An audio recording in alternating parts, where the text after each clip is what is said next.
삶의 끝자락에서 물려줄 것은 신앙이다. 창세기 48장 1절에서 7절. 사랑하는 성도 여러분, 요셉은 아버지가 병들었다는 소식을 듣고 곧바로 두 아들 므낫세와 에브라임을 데리고 병문안에 갑니다. 이스라엘이 힘을 내어 침상에 앉아라는 구절에서 우리는 육체의 연약함 속에서도 아들을 맞이하려고 하는 아버지의 강한 의지를 볼 수 있습니다. 그만큼 죽음을 앞둔 상황, 이 상황 속에서 야곱은 자녀와의 만남이 얼마나 중요한지를 알았습니다. 이유가 무엇일까요? 가장 소중한 가치를 전하기 위해서일 겁니다. 바로 마지막 힘을 짜내어서라도 이 소중한 가치를 알려주기 위한 이 야곱의 사랑, 바로 그가 전하고자 했던 것이 무엇인지를 우리는 여기서 살펴봐야 할 것입니다. 야곱은 요셉을 만나자마자 자신의 고통을 호소하기보다 하나님과의 언약을 상기시켰습니다. 전능하신 하나님이 자신에게 나타나 복을 주시며 생육하고 번성하게 하신다라는 사실. 바로 야곱은 죽음 앞에서 이 놀라운 하나님의 언약, 신앙의 유산을 물려주길 원했던 것입니다. 이처럼 신앙의 유산을 물려주는 데 있어서 가장 중요한 것은 자식에게 하나님이 누구신가를 알리는 것입니다. 하나님은 전능하신 분이십니다. 약속을 지키시는 분이십니다. 언약을 성취하시는 분이십니다. 이 사실을 여러분 개인과 가정 가운데에도 온전히 선포하며 나아가길 소망합니다. 야곱은 요셉의 두 아들 에브라임과 므낫세를 르우벤과 시므온처럼 대우하겠다고 선언했습니다. 이것은 요셉에게 장자의 몫에 축복을 주겠다라는 의미로 언약 백성의 계보에 편입시키겠다라고 하는 야곱의 의지가 드러나는 부분입니다. 사실 요셉은 이미 애굽에서 큰 권세를 누렸습니다.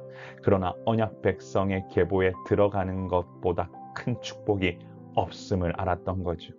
결국 야곱은 요셉에 대한 사랑을 이와 같은 방법으로 표현했고, 하나님의 구속사적인 경륜 안에서 그 두 아들은 확고한 영적 지위를 확보하는 계기가 되었습니다.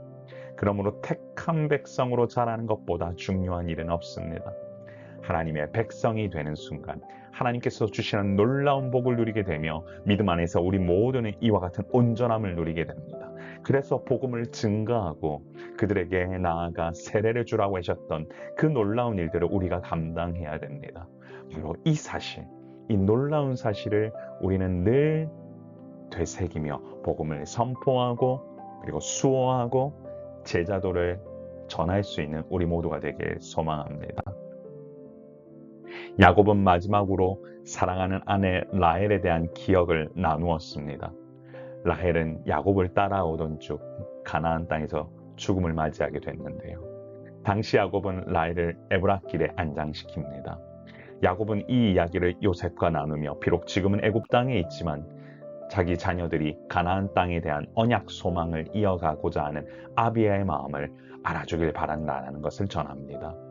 이처럼 야곱의 회상은 단순한 생각이 아니라 아내와 자식에 대한 깊은 사랑을 보여주는 대목입니다. 결국 죽음을 앞둔 야곱은 사랑했던 사람들을 챙기며 믿음의 유산이 이어져 가길 바라는 그 마음을 표현합니다. 가나안 땅을 소망하는 그 마음, 바로 하나님의 백성이 매 순간 하나님과의 언약 관계를 중히 여기고 하나님께서 허락하신 식솔들을 챙기며 사랑 안에서 하나된 가정을 세워가는 것, 이보다 중요한 것은 없습니다. 사랑하는 성도 여러분, 삶의 끝자락에서 물려줘야 될 것은 신앙입니다. 야곱은 임종을 앞두고 자녀에게 믿음의 유산을 계승했습니다. 그는 요셉을 맞아 자신에게 복을 약속하신 전능하신 하나님을 증언했고, 요셉의 두 아들을 자신의 아들로 삼아 참된 언약 백성의 계보에 등재시킵니다. 이것은 요셉을 향한 사랑이자 세상 권력과는 비교할 수 없는 하나님의 언약 백성이 되는 것에 대한 가치를 보여주는 대목입니다. 이처럼 야곱은 삶의 끝자락에서 하나님과의 동행이라는 중요한 가치를 아들에게 전수했습니다. 이처럼 하나님과의 동행이라는 가치는 그 어떤 가치보다도 소중합니다. 하나님을 향한 변함없는 믿음과 사랑, 그것을 전수하는 것보다 중요한 것은 없습니다. 사랑하는 성도 여러분, 우리 한번 이렇게 기도할까요? 주여, 하나님의 언약 백성으로 사는 것이 얼마나 중요한 일인지를 알게 하사 믿음 안에서 이 길을 걸어가는 주님의 자녀가 되게 하옵소서. 우리 같이 한번 기도하겠습니다. 존귀하신 하나님 아버지, 은혜를 감사합니다. 주님을 알고 주님을 닮아가고 주님을 따라가고 그로 말미암아 놀라운 이 믿음의 구원의 역사 가운데 동참하게 되었는데, 우리의 삶이 바쁘고 아버지 하나님 그 가운데에서 내 삶만 챙기다가 혹시 신앙의 계승에 대해서 고민하지 못하고 있지는 않습니까? 주님, 이 모든 일들에 대해서 아버지 하나님 우리가 함께 기도하며 나아갈 수 있는 가정들을 세우사 아버지 하나님 그들이 예배로 회복되고 하나님을 경험함으로 알아가는 놀라운 역사가 일어날 수 있도록 인도하여 주옵소서.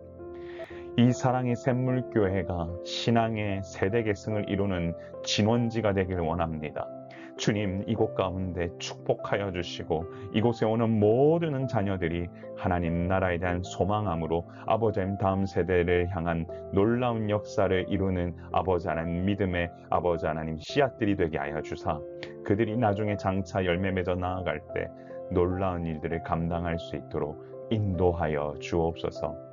삶의 끝자락에서 신앙의 세대 계승과 하나님의 언약을 강조했던 그 야곱의 마음이 우리 모든 성도들의 삶 가운데 뿌리박아 하나님 나라를 꿈꾸게 하여 주시고 바라옵기는 매 순간마다 주시는 하나님의 능력과 은혜를 사모함으로 아버지 하나님 그 개인과 가정이 복의 복을 받고 하나님을 위하여 귀하게 쓰임받을 수 있도록 주님 역사하여 주옵소서. 우리와 함께 동행하여 주시는 놀라운 은혜가 이곳 가운데 충만하길 소망하오며 우리의 생명이시고 소망 되신 예수 그리스도의 이름으로 간절히 기도드리옵나이다. 아멘. 사랑하는 성도 여러분, 여러분의 인생 가운데 주님이 주시는 놀라운 은혜의 축복이 흘러넘치길 소망합니다. 말씀이 주는 그 은혜가 여러분의 삶 가운데 차고 넘치기를 소망합니다. 샬롬.